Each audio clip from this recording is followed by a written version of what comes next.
la solitudine porta così lontano.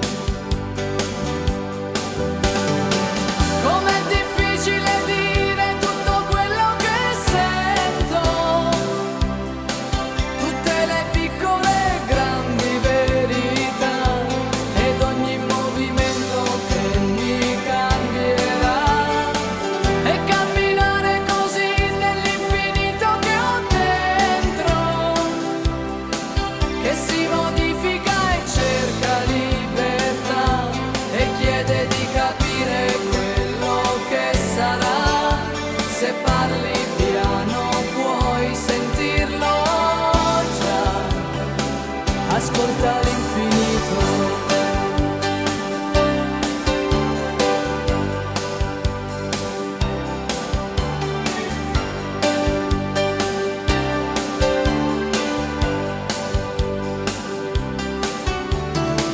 Vedremo case tradite dal passare degli anni,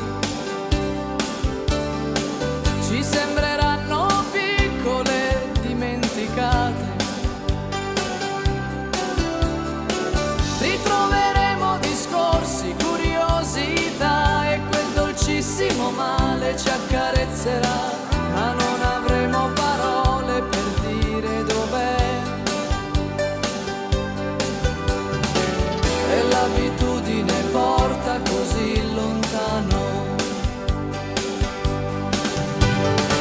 Non è possibile dire tutto quello che accende, tutte le deboli e forti simmetrie che lasciano nell'anima le poesie, e quella parte di noi che l'infinito nasconde,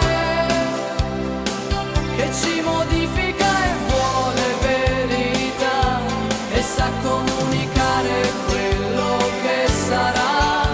Se